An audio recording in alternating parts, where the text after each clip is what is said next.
Imagine yourself charging headfirst into swarms of foul tyrannid scum. Every second a battle for survival, or making a desperate last stand against a horde of putrid chaos worshippers, knowing that if you fall the Imperium might just fall with you. You're humanity's last greatest line of defense, and in the grim darkness of the 41st millennium, where there is only war, this isn't a task for the faint of heart. It's not enough to be strong, it's not enough to be willing. You've got to be fearless, resilient, ruthless. It takes a special kind of warrior to join the Emperor's Angels of Death. Welcome to the brutal and unrelenting world of the Adeptus Astartes. You think you've got what it takes to join the ranks of these battle-hardened brothers-in-arms? Then welcome to Lortor's Excursions, where we bring the most unique and sometimes horrifying experiences from across the multiverse right to you. And today, courtesy of the Lortor's Entertainment Division, we're taking a deep dive into the brutal recruitment, savage training, and genetic augmentation you'll need to endure to join the ranks of the Space Marines. Your journey to becoming a Space Marine starts with, well, where you were born. The Imperium stretches across countless worlds, each one as harsh and unforgiving as the next. But to join the ranks of the Adeptus Astartes, you'll either need to be born on a planet that serves as a Space Marine chapter's recruiting ground, or come from a world frequently visited by a chapter with no permanent home. Those chapters who travel the stars in giant mobile fortress monasteries. No matter the chapter, the world you're from will be brutal. Whether it's the slums of a hive world or the wilds of a feral world, life is a constant struggle for survival. Every day could be a blood-soaked fight, whether it's against the elements, the planet's creatures, or even your fellow humans. Feral worlds are wild, untamed, and primitive. Here, life is brutally simple. You fight, you hunt, and you survive. These worlds, untouched by advanced technology, are perfect breeding grounds for warriors who are as fierce as the lands they call home. The locals live in constant fear and awe of the unknown, often worshipping Space Marines as star gods or sky warriors. Being chosen to join their ranks is the highest honor imaginable. The lucky few who are selected become living legends, if they survive the process, that is. Then we have the hive worlds. Massive polluted cities, stacked one on top of the other, crawling with corruption and violence. Here the streets are ruled by cutthroats, gang leaders, and the desperate. Survival in these towering hives is a brutal game of dominance, and only the most cunning, savage, and resourceful killers will catch the eye of a Space Marine chapter. For these hardened criminals, being recruited into the Adeptus Astartes is an escape from the filth and squalor of their home. Now, while most Space Marine chapters draw their recruits from feral and hive worlds, some also recruit from other types of planets, each one offering its own unique kind of warrior. First up, we have feudal worlds. These planets are stuck in a technologically medieval state, where life is ruled by warrior aristocracies. Most of the population are farming peasants living under the iron grip of noble warlords. Life on these planets is dominated by endless warfare, with feuding kingdoms constantly battling for dominance. This way of life produces fierce, skilled, and noble warriors,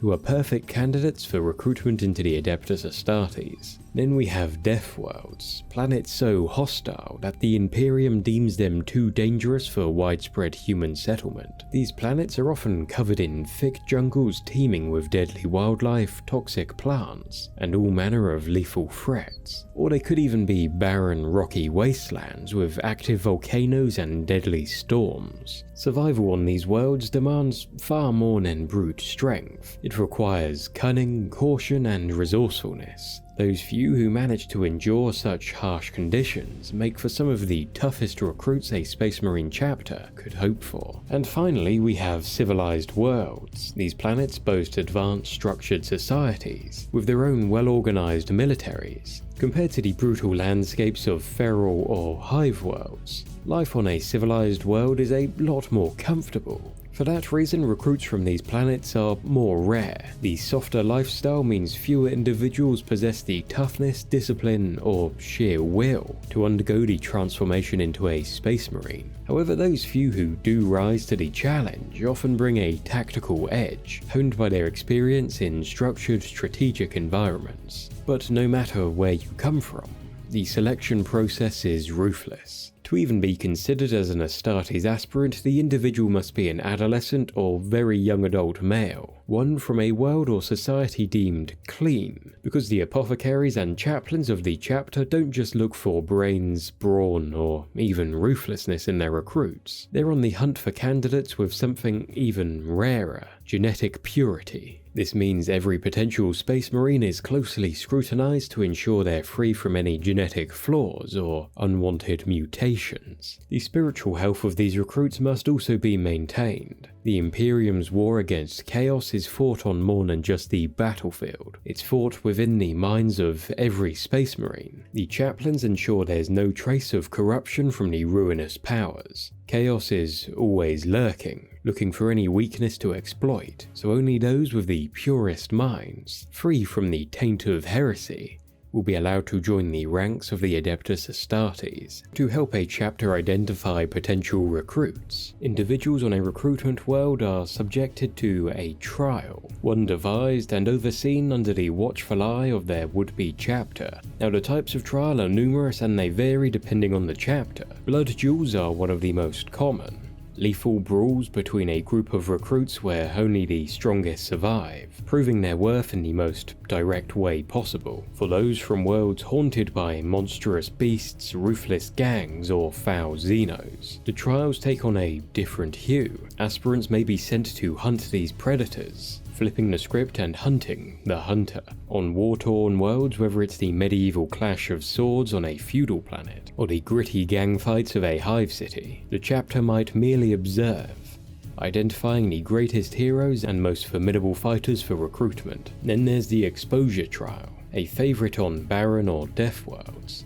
Aspirants are tasked with enduring the raw lethality of the Imperium's harshest environments, whether surviving alone in a predator-infested jungle, or traversing vast icy tundras with minimal supplies. These trials are a testament to an aspirant's will to survive. For chapters that revere spirituality and mental fortitude as much as physical prowess, the knowledge of self-trials await. Here, aspirants face tests of inner strength, enduring harrowing visions and irresistible temptations, all to measure their willpower. Lastly, there are the challenge trials, among the rarest and most perilous.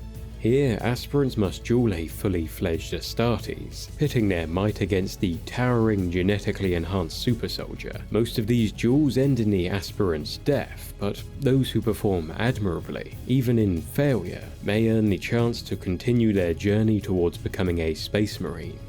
Now you've proven yourself in your trial, get ready for, well, even more tests. Because becoming a Space Marine means ascending to an 8-foot-tall transhuman behemoth of immense strength and durability. This transformation hinges on gene seed organs, bioengineered implants that reshape recruits into warriors of legend. But before you undergo these life-altering augmentations, your body will be scrutinized to ensure it is up to the challenge. Aspirants will usually need to be aged between 10 and 16, with the rare exception of sometimes up to 20, in order to allow their natural growth hormones to aid in the metamorphosis. Then you'll need to undergo immunogenetic testing to ensure compatibility with the gene seed organs. Your mental state will also be evaluated to gauge your receptiveness to the chapter's psycho-conditioning, vital for guarding against the corrupting influence of chaos. Pass these trials and you'll be promoted to a neophyte. From there, the true transformation begins, psychologically, mentally,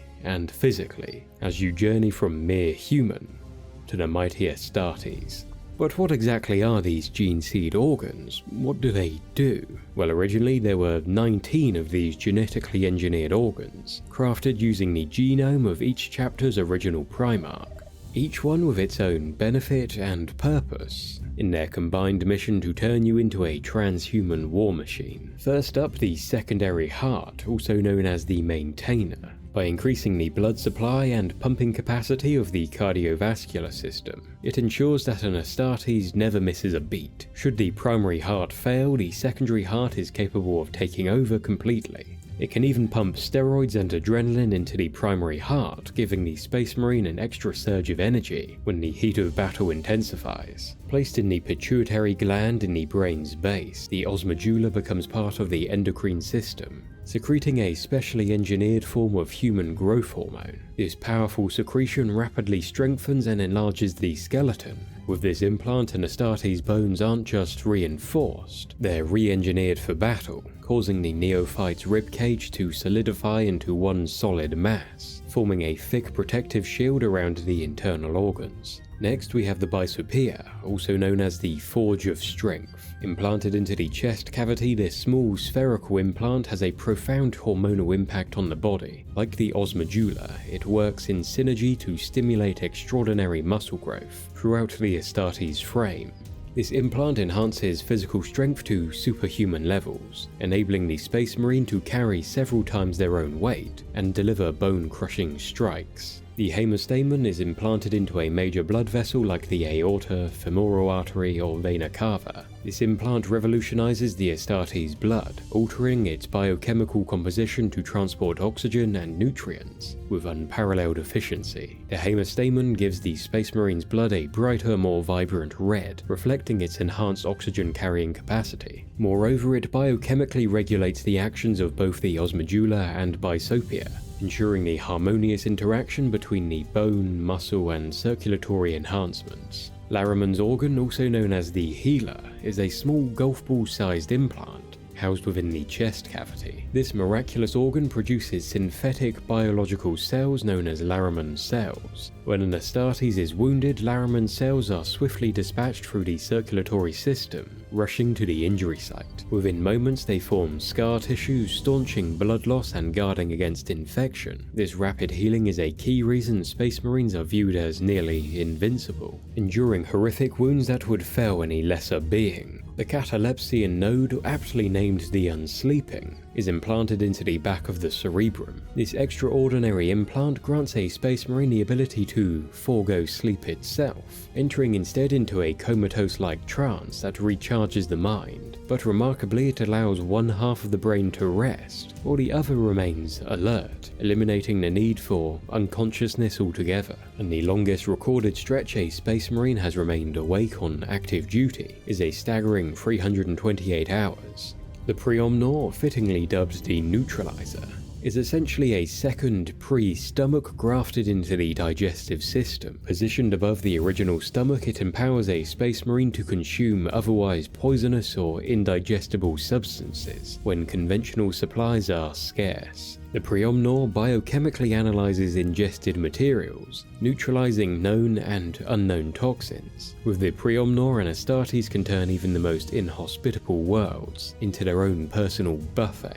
Implanted into the upper spinal cord, the Omniphagia, or the Remembrancer, integrates seamlessly into the central nervous system. This remarkable organ absorbs information along with DNA, RNA, or other protein sequences related to experiences or memory. This grants a Space Marine the extraordinary ability to gain survival or tactical knowledge simply by consuming an indigenous creature or individual of an alien world, experiencing its memories and instincts. The multi-lung, known as the Imbiber, is a third lung integrated into the Astartes' pulmonary and circulatory systems. This enables a Space Marine to extract oxygen from atmospheres too thin for a normal human to breathe. The process is facilitated by a sphincter in the trachea, allowing all three lungs to operate at full capacity. In toxic environments, a similar mechanism seals off the standard lungs, channeling oxygen through the multi-lung, which then filters out harmful substances. The oculobe, known as the Eye of Vengeance, is an organ that amplifies an Astartes' vision, implanted into the optic nerve and connected to the retina.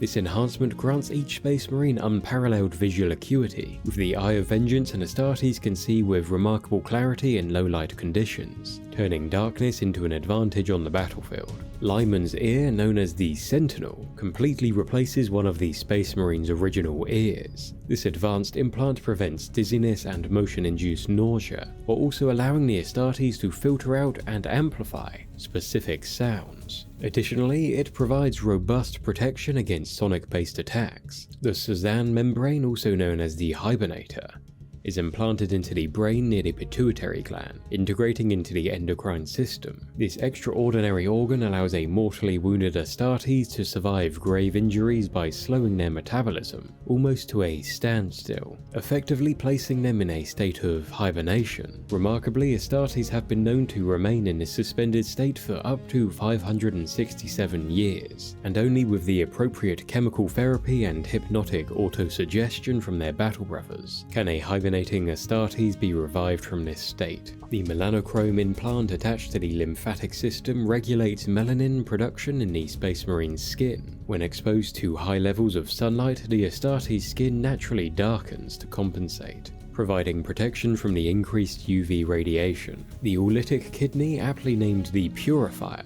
is located in the abdominal cavity, becoming a crucial part of the Astartes' excretory system. It works in conjunction with the preomnor to filter toxins from the blood, removing harmful substances ingested or inhaled. However, should the oolitic kidney be required to begin its detoxification process, it renders the Astartes unconscious, making it a potentially perilous function if activated during combat. The neuroglottis, known as the Devourer, is implanted within the Astartes' upper nasal passages. Once operational, this organ enables a Space Marine to biochemically analyze substances through chewing, tasting, or smelling, assessing them for toxicity and nutritional content. Basically, it's like having a built-in nutrition app that tracks your calories and macronutrients on the go. Only this one also checks to see if your snack is secretly poisoned. The mucrinoid, also known as the Weaver, is implanted within the central nervous system and responds to specific chemical stimuli in the environment. Once activated, it causes the Space Marine to secrete a waxy mucus-like protein through their pores, completely sealing their skin. This adaptation protects the Astartes from extreme temperatures and even the vacuum of space. Becher's gland consists of two separate glands implanted in either the lower lip, salivary glands, or the hard palate of the mouth. Working in tandem, they transform a Space Marine's saliva into a corrosive, blinding acid when consciously triggered. An Astartes trapped behind iron bars, for example, could chew their way out given a few hours, and these implants also aid in the digestion of unusually tough substances, allowing Space Marines to consume materials that would be near impossible for a normal human to digest. The progenoid glands, also known as the gene seeds themselves, are implanted into both the neck and chest cavity. These glands play a critical role in the preservation of the chapter's legacy. Over time, they absorb genetic material from the other organs, storing and maturing it. After several years, usually 10 for the neck gland and 5 for the chest gland, they can be harvested to create new gene seed organs for future aspirants. And finally, we have the black carapace. This neuroreactive fibrous organic material is embedded just beneath the skin of the chest, spreading over the rigid shell-like ribcage.